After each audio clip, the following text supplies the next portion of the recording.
ഓം ഹരിശ്രീ ഗണപതയേ നമ. അവിഘ്നവസ്തു ശ്രീ ഗുരുഭ്യോ നമ. ഓം ഗുരുഭ്യോ നമ. സൂര്യാദി സർവഗ്രഹേഭ്യോ നമ.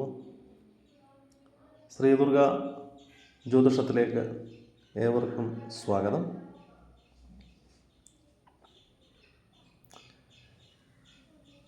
(2025) മാർച്ച് മാസം 29-ാം തീയതി രാത്രി 10:39 PM മഹാശനിമാറ്റം സംഭവിക്കുകയാണ്. ശനി തൻ്റെ സ്വക്ഷേത്രവും മൂലത്രികോണ രാശിയുമായ കുംഭൻ രാശിയിൽ നിന്നും സർവീശ്വരകാരകനായ വ്യാഴത്തിൻ്റെ മീനൻ രാശിയിലേക്ക് സംക്രമിക്കുകയാണ്. ഈ ശനിമാറ്റം ഏതൊക്കെ നക്ഷത്രക്കാർക്കാണ് രാജയോഗം കൈവരിക്കുക എന്ന് നോക്കാം. കാർത്തിക മുക്കാൽ ഭാഗം 2, 3, 4 പാദങ്ങൾ ചേർന്നത്, രോഹിണി, മകയിരത്തിൻ്റെ ആദ്യ പകുതി അഥവാ മകയിര നക്ഷത്രത്തിൻ്റെ 1, 2 പാദങ്ങൾ ചേർന്ന ഇടവക്കൂറുകാർക്കാണ് മഹാശനിമാറ്റം കൊണ്ട് ഭാഗ്യാനുഭവങ്ങൾ വന്നു ചേരാൻ പോകുന്നത്. ഈ ഇടവക്കൂറുകാർക്ക് കഴിഞ്ഞ 2.5 വർഷക്കാലമായി ഇടവൻ രാശിയുടെ 10ൽ കണ്ടകനായി നിലകൊള്ളുകയായിരുന്നു ശനി. എന്നാൽ ശനി ഇടവൻ രാശിയുടെ 11ലേക്ക് അഥവാ മീനൻ രാശിയിലേക്ക് മാറുമ്പോൾ മുൻകാലങ്ങളിൽ അനുഭവിച്ചു വന്നതായ തൊഴിൽ തടസ്സം, തൊഴിൽ നഷ്ടം, ബിസിനസ്സിൽ വൻ പരാജയങ്ങൾ, വിദ്യാതടസ്സം, രോഗദുരിതങ്ങൾ, അപമാനങ്ങൾ, മനസ്സുഖക്കുറവ്, എല്ലാ തരത്തിലുമുള്ള ക്ലേശാനുഭവങ്ങളും, ഹൃദയ സംബന്ധമായ രോഗങ്ങളും, അതീവ ദാരിദ്ര്യപരമായ ചില സാഹചര്യങ്ങളും, ധനപരമായ ചില കടബാധ്യതകളും, കുടുംബത്തിൽ ദമ്പതികൾ തമ്മിലുണ്ടായിരുന്ന അഭിപ്രായ ഭിന്നതകൾ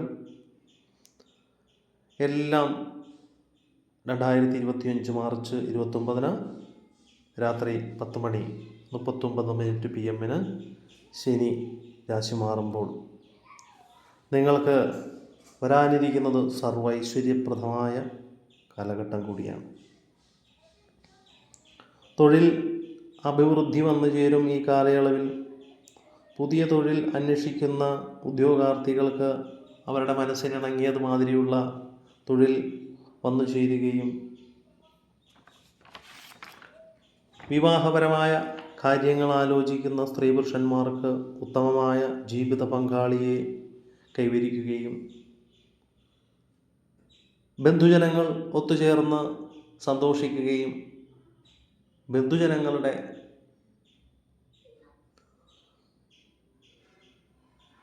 അനുഗ്രഹം ഉണ്ടാകുകയും ചെയ്യുന്ന ഈ കാലയളവിൽ ബിസിനസ്സിൽ വൻ ധനലാഭം വന്നു ചേരും. മുൻകാലങ്ങളിൽ ഉണ്ടായിരുന്ന ഭാര്യാഭർത്താക്കന്മാർ തമ്മിലുണ്ടായിരുന്ന അഭിപ്രായ ഭിന്നതകൾ തീർന്ന് സന്തോഷത്തോടെ കുടുംബജീവിതം മുന്നോട്ട് നയിക്കാൻ സാധിക്കും. മുൻകാലങ്ങളിൽ ഉണ്ടായിരുന്ന രോഗങ്ങൾക്ക് ശമനമുണ്ടാകും. കടബാധ്യത ഏറെക്കുറെ തീർക്കാൻ കഴിയുന്നൊരു കാലഘട്ടം കൂടിയാണ്. സമ്പത്ത് വർദ്ധിക്കും. രാജബഹുമാനങ്ങൾ വന്നു ചേരും. തന്നിമിത്തം ശ്രേയസ്സും യശസ്സും വർദ്ധിക്കും. രാഷ്ട്രീയ മേഖലകളിൽ പ്രവർത്തിക്കുന്നവർക്ക് ജനപദങ്ങളിൽ നിന്നും ബഹുമതികളും അംഗീകാരങ്ങളും ലഭിക്കും.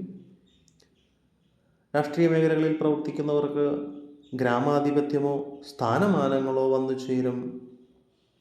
സൈന്യമേഖലകളിൽ പ്രവർത്തിക്കുന്നവർക്ക് മേലുദ്യോഗസ്ഥരിൽ നിന്നും അംഗീകാരങ്ങൾ ലഭിക്കുകയും ഉയർന്ന തലങ്ങളിലേക്ക് പ്രമോഷൻ മുതലായവ വന്നു ചേരുകയും ചെയ്യുന്ന ഒരു കാലഘട്ടം കൂടിയാണ്.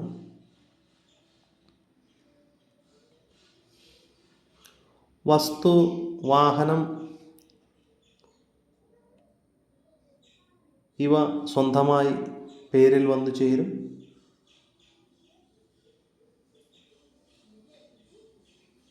എല്ലാ തരത്തിലും അഭിഷ്ടകാര്യങ്ങൾ സാധിക്കുന്ന ഒരു കാലഘട്ടം കൂടിയാണ്.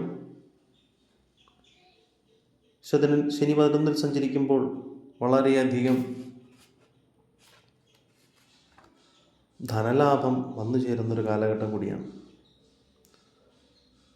ഗൃഹനിർമ്മാണങ്ങൾ തുടങ്ങുകയും ആ ഗൃഹനിർമ്മാണങ്ങൾ ഭംഗിയാവണ്ണം പൂർത്തീകരിച്ച് അതിൽ ഗൃഹപ്രവേശനാദികൾ നടത്തി സുഖവാസത്തിനും ഇടവരുന്നതാണ്. ഇതെല്ലാം ഗോചരഫലമാണെന്ന് മനസ്സിലാക്കിക്കൊള്ളുക. നിങ്ങളുടെ ജാതകത്തിൽ എപ്രകാരമാണ് ശനിയുടെ ഗ്രഹസ്ഥിതി അല്ലെങ്കിൽ ശനി നിൽക്കുന്നത് എന്ന് മനസ്സിലാക്കുന്നതിന് വേണ്ടി മുകളിൽ കൊടുത്തിട്ടുള്ള വാട്സപ്പ് നമ്പറിൽ നിങ്ങളുടെ ജനന വിവരം മെസ്സേജായി അയച്ചു കഴിഞ്ഞാൽ നിങ്ങളുടെ ജാതകത്തിൽ ഇപ്പോൾ ഏതെങ്കിലും തരത്തിലുള്ള മറ്റു ദുരിതങ്ങളുണ്ടോ, ദിശാസന്ധി ദോഷങ്ങളുണ്ടോ, ശനി അനുകൂലമാണോ എന്നെല്ലാം പരിശോധിച്ച് ഉത്തമമായ പരിഹാരങ്ങൾ പറഞ്ഞു തരുന്നതാണ്.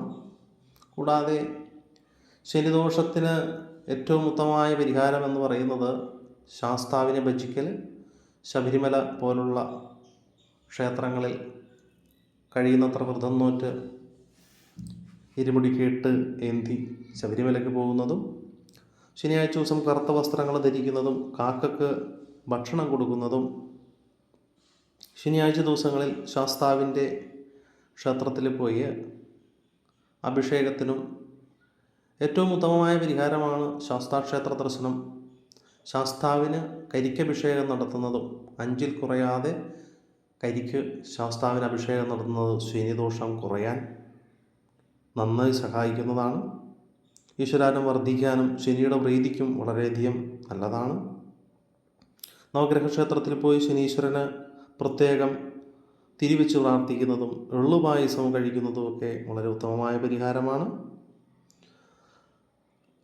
പൗർണമി ദിവസം ഹനുമാൻ സ്വാമിക്ക് അവൽ നിവേദ്യം കഴിക്കുന്നത് ശനിദോഷം തീരാനും ശനിയുടെ ദോഷങ്ങൾക്ക് കാഠിന്യത കുറയാനും ഏറെക്കുറെ സഹായിക്കുന്നതാണ്.